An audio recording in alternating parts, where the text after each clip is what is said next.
오늘 본문 말씀은 예수님께서 이 땅에 오셔서 세우시고자 했던 그 원하셨던 하나님의 나라, 그 나라를 함께 이루어갈 제자를 찾아가시는 예수님의 이야기입니다. 1절 이렇게 기록되어 있습니다. 무리가 몰려와서 하나님의 말씀을 들을새 예수는 게네사렛 호숫가에 서서, 게네사렛 호숫가에 이른 아침부터 무리가 몰려왔다 합니다. 이 호숫가에 어부들이 아니라 사람들이 모여든 것입니다. 그 이유는 예수님이 전하시는 말씀을 듣기 위해 모였습니다. 장소는 게네사렛 호숫가, 갈릴리 호수입니다. 여러분, 갈릴리 호수라는 곳이 어떤 곳인가? 이스라엘 북쪽 헐몬 산으로부터 물이 흘러 내려와서 호수를 이룬 그곳이죠. 그쪽에는 다양한 물고기가 서식하는 그런 환경이 조성되어져 있어서 그 호수 주변으로 많은 사람들이 삶의 터전을 이루고 살아갔던 곳입니다.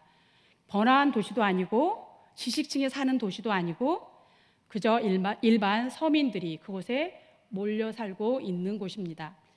예수님은 갈릴리 이곳에서 공생애를 펼치시기 시작합니다.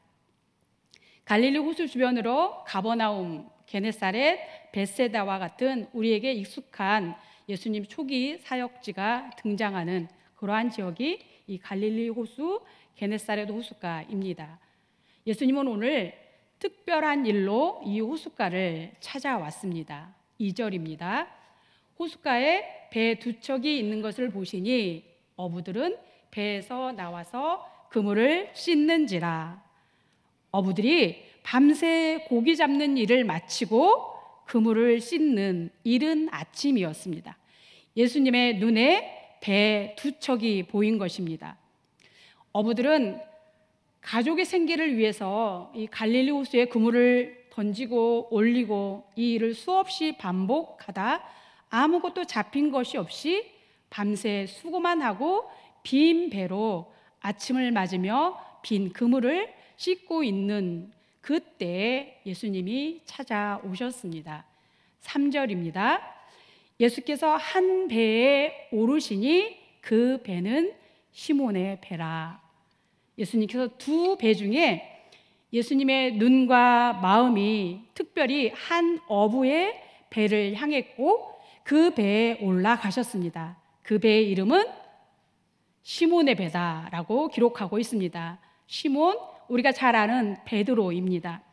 그는 오랜 세월 어부로 갈릴리 바닷가에서 고기를 잡는 일을 하고 살았습니다. 시몬은 매일 밤 매서운 바닷바람을 맞으며 고기를 잡아 아침이면 그 잡은 고기를 가지고 시장에 가서 팔아 그 생계를 이어가는 그런 삶을 살았던 사람입니다. 그런데 오늘 아침 시몬은 밤새 고생만 하고 빈 배로 돌아와서 그물을 씻고 있었던 것입니다. 어깨에 힘이 쭉 빠진 상태, 그 실망한 시몬의 배에 예수님이 지금 올라타셨습니다. 베드로를 부르시는 이야기를 동일하게 다루고 있는 마태복음 4장 18절이 있는데요. 그 말씀을 한번 같이 읽어보겠습니다. 시작. 갈릴리 해변에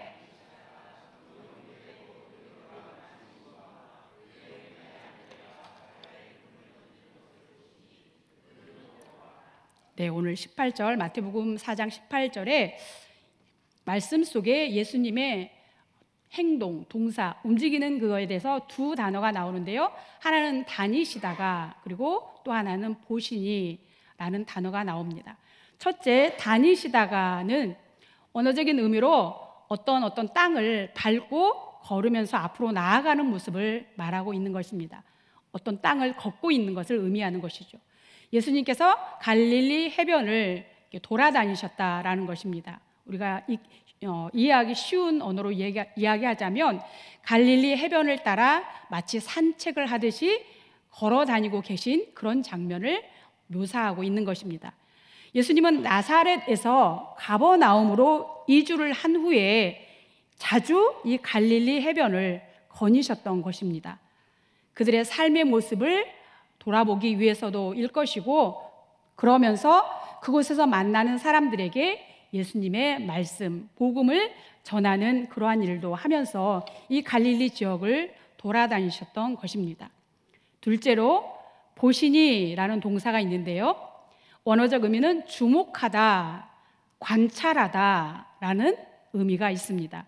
즉 예수님께서 무리들에게 복음을 선포하시는 일을 계속하시면서 베드로와 안드레의 그들의 일상의 모습을 주목하고 관찰하여서 보았다라는 것입니다. 그리고 때가 되어서 예수님은 베드로와 안드레를 찾아오신 것입니다. 예수님이 부르신 때는 언제였는가? 동일한 사건인데 이 두 복음서가 조금 다르게 기록을 합니다. 마태복음 4장 18절은 이렇게 기록되어져 있습니다. 갈릴리 해변에 다니시다가 두 형제 곧 베드로라 하는 시몬과 그의 형제 안드레가 바다에 그물을 던지는 것을 보시니 그들은 어부라. 마태복음 4장 18절에는 예수님께서 베드로와 안드레가 그물을 던지는 것을 보았다고 합니다. 여러분, 그물을 던진다라는 것은 무엇이죠? 지금 고기를 잡기 시작을 했다라는 것이죠. 고기를 잡기 시작하기 위하여서 그물을 던진 것입니다. 그런데 오늘 우리가 읽은 누가복음 5장 2절에는 이렇게 기록되어져 있습니다. 호숫가에 배 두 척이 있는 것을 보시니 어부들은 배에서 나와서 그물을 씻는지라. 그물을 씻는다라는 것은 이제 고기잡이를 마무리한다라는 뜻이죠. 이 말은 무슨 말인가? 예수님께서 베드로와 안드레가 고기잡이를 시작하는 때부터 계속 보고 계셨다라는 것이죠. 빈 그물로, 빈 배로 그들의 일과를 마치고 돌아온 지금까지 함께 하셨다는 의미입니다. 예수님은 베드로와 안드레를 주목하여 보고 계셨고, 그리고 그들이 빈 배로 돌아오고 와서 그물을 씻고 있는 바로 그때를 예수님께서 부르심의 때를 선택했다라는 것입니다. 베드로는 밤새 고기를 잡지 못해 지친 상태였습니다. 그의 실패와 좌절의 순간에 예수님께서 찾아오신 것입니다. 여러분, 새로운 해를 시작하였으나 여전히 우리의 인생이 빈 배로 실패와 좌절의 시간들로 힘에 겨운 시간들을 혹시 보내고 계시나요? 지금이 바로 예수님이 우리를 향하여 손 내미시는 때라는 것입니다. 인생의 실패와 좌절을 보내는 지금, 더 가까이 우리와 함께 하시는 임마누엘의 하나님이십니다. 우리가 실패하지 않았을 때에도, 실패했을 때도 늘 언제나 주님은 우리와 함께 하시는 하나님이십니다. 어제도 오늘도 우리와 함께 하시는 주님이라는 것입니다. 그 주님은 우리를 떠나지 않는 그러한 주님이십니다. 그렇게 지친 시몬의 배를 찾아오신 예수님이 베드로에게 무엇을 하시는가? 3절입니다. 예수께서 육지에서 조금 떼기를 청하시고 앉으사 배에서 무리를 가르치시더니, 예수님이 베드로의 배를 육지에서 조금 떼기를 청하신 것입니다. 그리고 베드로를 향해 이 모습을 보면 조금씩 다가가고 있는 모습이 그려지고 있습니다. 무엇을 하시는가? 베드로의 배에서 예수님은 무리를 향해 가르치셨다라고 기록되어져 있습니다. 자신의 배에 올라오셔서 말씀을 전하시는 예수님을 보고 시몬 베드로는 무슨 생각을 하면서 그물을 씻고 있었을까요? 혹시 그 마음에 이런 생각을 하지 않았을까 저는 생각해 보았습니다. 왜 하필이면 이 배야? 피곤하고 힘들어서 아무것도 잡힌 것이 없는 이런 속상한 시간에 빨리 집에 가서 쉬고 싶은데 왜 하필이면 내 배에 올라와서 말씀을 전하시고 있는 것이지? 이런 생각을 하지 않았을까? 불평이 많은 저에게 그런 생각이 들었습니다. 여러분, 왜 예수님께서 하필이면 이 배에 올라타셨는가? 예수님은 그 배의 주인인 시몬 베드로가 무리를 향하고 있는 것처럼 보이지만 시몬 베드로가 주님의 말씀을 듣기를 원하셨기 때문에 베드로의 배를 선택한 것입니다. 저 많은 무리들에게 관심이 있었다면 1절에 호숫가에 서서, 게네사렛 호숫가에 서서 그곳에서 무리들에게 전했을 것입니다. 굳이 베드로의 배에 올라타실 이유가 없는 것이죠. 예수님은 두 배 중에서 특별히 베드로의 배를 꼭 집어서 올라타신 것입니다. 베드로가 가장 가까운 곳에서 예수님의 말씀, 하나님의 말씀, 그 복음을 듣기를 원하셨던 그 목적을 가지고 예수님 지금 베드로의 배에 올라타신 것입니다. 여러분, 오늘 우리에게 들려지는 이 말씀이 다른 누군가에게가 아니라 지금 나에게 들려주시기 위하여서 예수님께서 우리를 향하여 하시는 말씀으로 들을 수 있으면 좋겠습니다. 다른 누군가, 내 옆에 있는 사람이 아니라 바로 나에게 지금 이 시간 예수님께서 말씀하신 그 예수님을 만날 수 있기를 축복합니다. 말씀을 듣고자 쫓아다니는 많은 무리들이 있었지만 특별히 예수님은 베드로에게 하늘의 말씀을 전하고 싶었습니다. 그래서 베드로의 배에 올라오신 것입니다.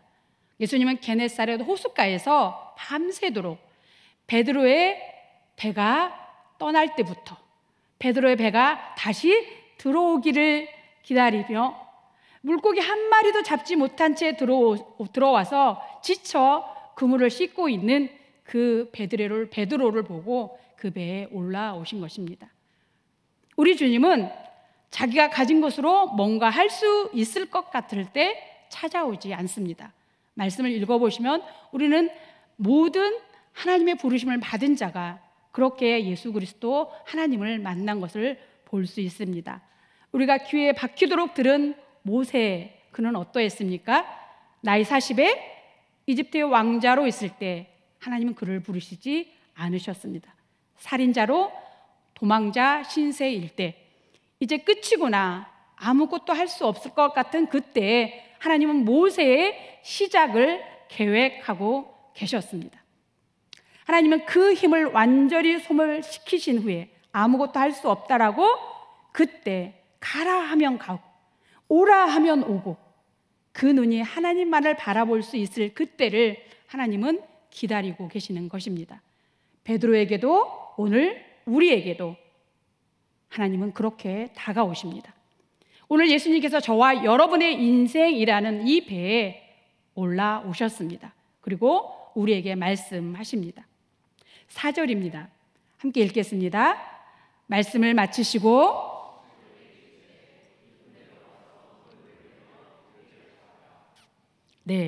지금 어부 베드로가 생각하기에 그에게 가장 필요한 것은 물고기이죠. 그런데 그 배에 올라오셔서 가장 먼저 하신 일은 말씀을 마치시고 말씀을 하셨다라는 것입니다. 무엇을 하신 것일까요? 베드로의 우선순위를 바꾸는 작업을 하신 것입니다. 제자가 된다는 것은 여러분, 우리 안에 하나님 아버지의 말씀이 들려야 한다는 것입니다. 말씀이 들리지 않으면 우리는 무엇을 하는가? 하나님 나라에 들어왔어도 여전히 내 경험, 내 지식, 나의 능력으로 살아가고자 합니다. 하나님 나라는 하나님의 말씀이 이루어지는 나라입니다. 나의 의견, 나의 경험, 나의 지식이 이루어지는 나라가 아니라 하나님의 나라는 하나님의 말씀이 이루어지는 곳입니다. 하나님의 나라를 위해서 내가 나아가야 할 방향을 모르는데 무엇을 할 수 있겠습니까? 하나님의 나라가 어떤 나라인지 모르는데 어떻게 그 나라를 향하여 달려갈 수 있겠습니까? 그래서 내가 제자라면 하나님의 말씀에 먼저 그 마음이 열려야 한다라는 것입니다. 하나님의 말씀에 우리의 마음이 열려져야 하나님은 그 다음 일을 진행할 수 있습니다. 하나님 우리를 우격다짐으로 해서 무작정 따라오라고 하지 않으십니다. 먼저 말씀하시고 우리의 마음이 하나님의 말씀으로 열리기를 기다리시는 하나님입니다. 예수님은 베드로를 부르실 때 깊은 데로 가서 그물을 내려 고기를 잡으라 라고 먼저 말씀하시지 않고 먼저 말씀을 마치시고 그리고 난 다음에 시몬에게 그 다음 명령을 하셨습니다. 우리를 부르신 하나님은 우리에게 무엇이 필요한지 아시는 하나님입니다. 그럼에도 불구하고 우리가 먼저 하나님의 말씀 앞에 세워지기를 원하신다라는 것입니다. 모든 것을 알고 계시는 그 하나님께서 우리를 향하여 우리가 먼저 하나님의 말씀 앞에 세워지기를 원하신다라는 것입니다. 하나님 우리 한 사람 한 사람을 부르셔서 다시 우리의 인생을 다시 세워 가십니다. 어떻게? 하나님의 말씀이 우리의 삶의 최우선이 되도록 우리 인생길을 수정해 가시는 작업을 하신다는 것입니다. 부르심의 길은 하나님의 말씀을 듣고 그 말씀을 따라가야 하는 길이기에 그분의 말씀이 우리에게 먼저 들려지는 것입니다. 기억해야 할 것은 하나님의 부르심은 우리의 필요를 채워주시기 위해 이 땅에서 편하게 우리가 살기를 원하셔서 부르신 것이 아니다라는 것입니다. 하나님은 우리를 부르시고 우리를 통해서 하나님의 나라의 일을 하게 하시기 위하여 부르셨습니다. 그래서 먼저 우리에게 하나님의 말씀이 들려지는 은혜가 덧입혀져야 한다라는 것입니다. 말씀으로 먼저 베드로의 마음을 경작하신 후 예수님은 베드로에게 무엇을 하시는가? 5절인데요. 시작, 함께 읽겠습니다. 시몬이 대답하여 이르되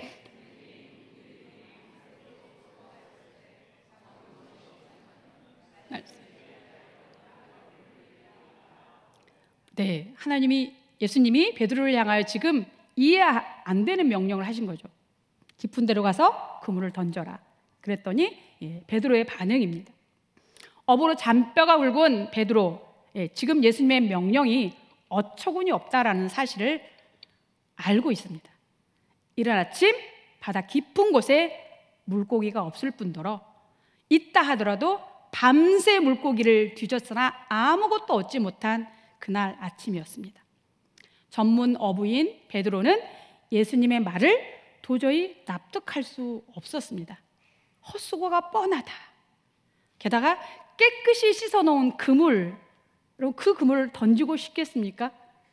그런데 그럼에도 불구하고 자신의 머리로는 이해가 되지 않지만 일단 순종한다는 것입니다. 무엇에 순종한다고 하는가? 자기의 경험을 내려놓고 말씀에 의지하여 순종하겠다고 하는 것입니다. 이것이 부름받은 자의 자세입니다. 머리로 이해되지 않아도 말씀이 순종되어야 하나님께서 원하시는 일을 진행해 갈 수 있기 때문에 하나님은 우리가 말씀에 의지된 삶을 살아가길 원하십니다.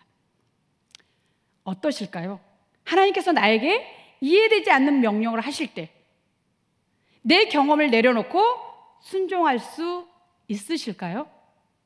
말씀에 의지하여 나의 걸음을 내디딜 용기가 있으신가요?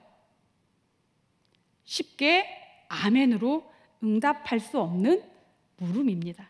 그러나 말씀에 의지하여 주님, 내가 내 인생의 방향을 주의 말씀에 의지하여 한번 바꿔보겠습니다 라고 고백하는 믿음의 걸음을 걸을 수 있는 저와 여러분 되기를 간절히 축원합니다.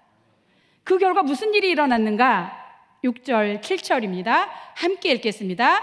그렇게 하니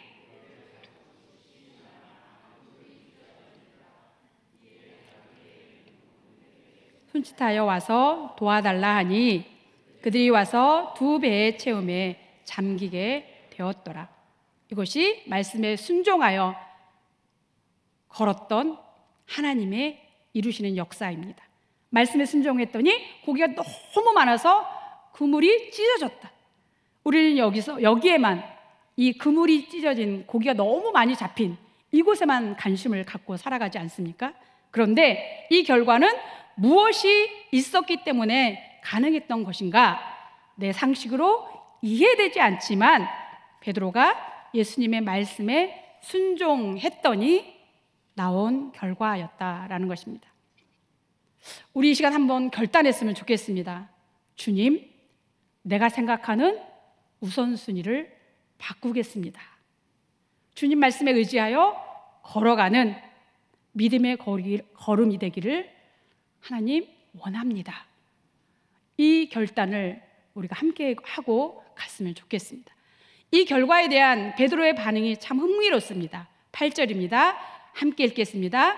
시몬 베드로가 이를 보고 예수의 무릎 앞 엎드려 이르되 주여 나를 떠나소서 나는 죄인이로소다 하니 베드로가 갑자기 왜 나는 죄인이로소이다 라고 말했을까요? 여러분, 우리는 상상하지 못하는 어떤 상황이나 위대한 자연의 경관 앞에 설 때면 그 알 수 없는 위대함 속에서 한없이 작은 우리 자신을 발견하게 될 때가 있습니다. 어떤 위대한 영적 능력을 가진 사람 앞에서 자신의 속까지 다 들킬 것 같은 그런 위협과 경이로움을 느끼는 순간, 여러분 혹시 있으셨나요? 베드로는 그 예수님 앞에 지금 서 있는 것입니다. 그리고 그가 그 예수님 앞에서 나는 죄인입니다 라고 고백하는 것입니다. 베드로가 그 말씀에 순종하여 그물을 던졌다라고 말했지만 여러분, 베드로의 마음 안에 거리낌이 있었을까요? 없었을까요? 예수님, 내가 밤새 수고해봤습니다. 내가 해봤지만 안 됐습니다. 그 안에 무슨 마음이 있었을까요? 나는 이 갈릴리 바다에서 잔뼈가 굳은 사람입니다. 예수님, 당신보다 이 바다는 내가 더 잘 압니다. 베드로의 깊은 바닥, 그 밑바닥에 여전히 예수님을 향하여 신뢰가 없었던 것이죠. 그런데 그런 결과가 나올 거라고 생각 안 하고 그냥 말씀에 의지하여 한번 해보겠다라고 했는데 어마어마한 일이 일어난 것입니다. 그가 그 마음에 거리낌이 있는 그 마음 상태로 그 일 속에 다가갔을 때 그가 그의 말씀에 의지하여라는 단서를 붙인 것입니다. 상상할 수 없는 결과 앞에서 자신의 마음의 깊은 속까지 보신 듯 그 말로 표현할 수 없는 두려움 앞에서 자신이 직면하게 된 것입니다. 그 두려움은 단지 두려움만은 아니었던 것이죠. 하나님을 향한 경외감, 그 앞에서 죄인으로 서 있는 두려움과 내가 어떻게 지금 이분 앞에 서 있는 것일까? 나의 모든 것을 보시는 이 창조주 앞에 자신을 지으신 그 피조물, 자신이 지음받은 그 피조물로서 나오는 그 주님 앞에서 나오는, 절로 터져 나오는 나는 죄인입니다 라는 고백이었던 것입니다. 이는 단순히 죄책감의 표현이 아니라 하나님의 거룩하심 앞에서, 예수 그리스도의 그 위대하심 앞에서 자신을 발견하게 된 은혜의 반응이었던 것입니다. 우리의 삶에도 하나님을 더 깊이 만날 때 우리는 이런 고백을 할 수밖에 없음을 우리는 알게 됩니다.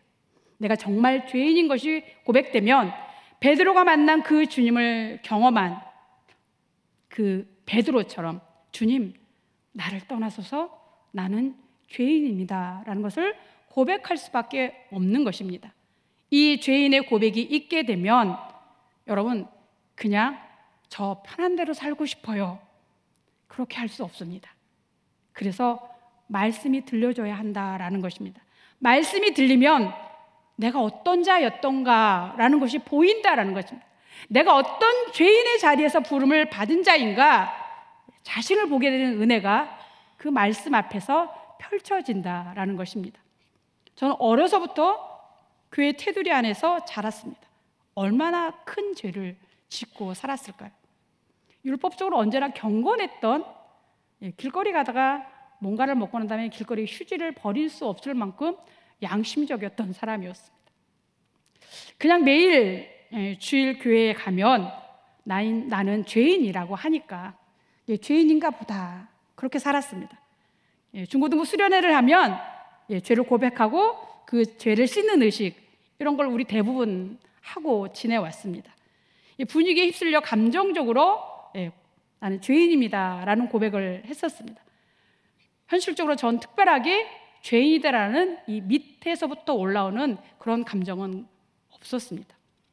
바리새인처럼 11조도 꼬박꼬박하고 주일 성수도 꼬박꼬박하고 그런 세리와 같지 않은 모습, 바리새인이 이야기하는 그 모습이 저의 모습이었습니다.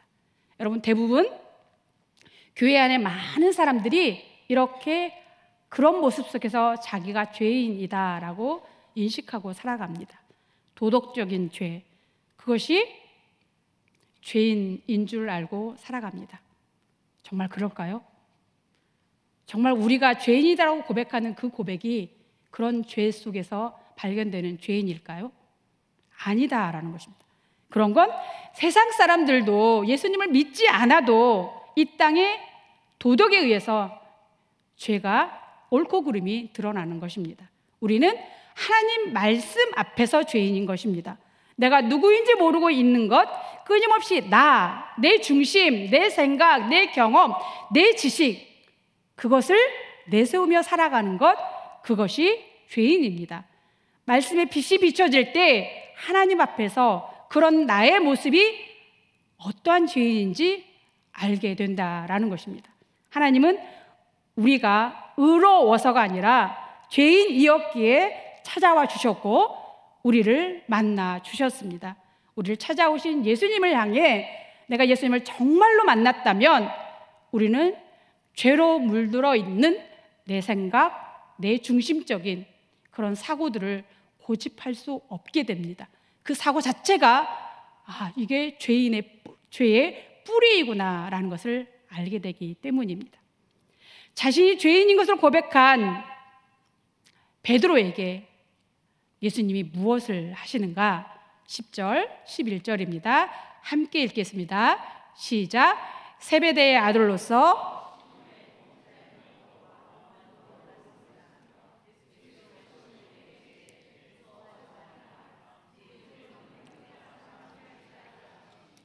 그들이 배들을 육지에 대고 모든 것을 버려두고 예수를 따르니라.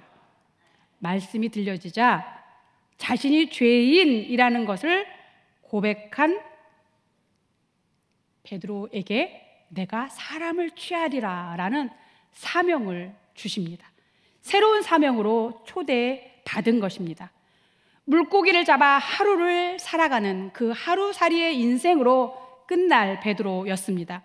일생을 갈릴리 그 바다가 전부로 알고 살아갔을 베드로였습니다.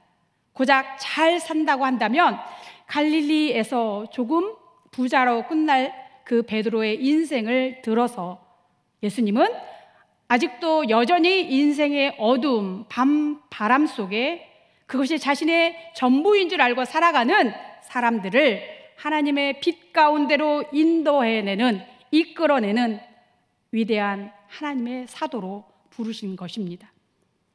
예수님은 갈릴리 그곳이 전부인 줄 알고 살아가는 세상 사람들과 별반 다르지 않은 우리의 모습, 우리 자기만을 위하고 자기 가족의 테두리에서 벗어나지 못하는, 그렇게 살아가고 그렇게 인생을 끝날 우리 한 사람 한 사람을 오늘도 찾아오셔서 하나님의 나라를 꿈꾸게 하는 하나님의 사람으로 우리를 부르셨습니다.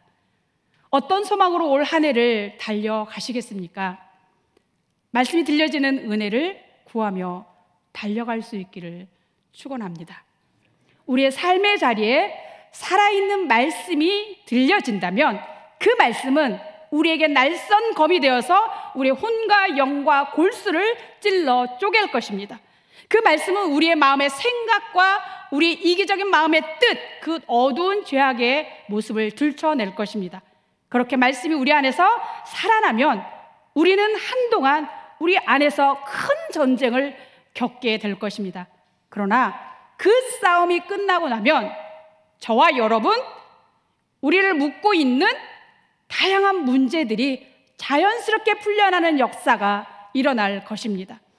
절망과 좌절 속에서 삶의 자리에서 그 말씀이 살아있으면 우리를 다시 일으켜 세울 것을 믿습니다. 저와 여러분, 바라기는 다른 거 다 내려놓고 올 한 해 하나님의 말씀이 내 안에서 살아있기를 소망합니다. 그리고 들려진 말씀에 순종하여 그 순종으로 나아가 우리를 통하여 그 말씀을 의지하며 나아가는 우리를 통하여 하나님의 나라를 온 열방에 비추는 또 다른 한 사람의 베드로를 되게 하실 줄을 믿습니다. 기도하겠습니다. 말씀에 의지하여 살아가는 자, 우리의 삶 속에서 하나님은 그 말씀의 위력을 맛보는 자로 살게 하시기를 위하여 우리를 부르셨습니다. 하나님, 우리 안에서 하나님의 말씀이 살아나 역사하는 그 위력이 드러나는 그 삶 살아갈 수 있도록 우리를 축복하여 주시옵소서. 감사드리며 예수 그리스도의 이름으로 기도드립니다. 아멘.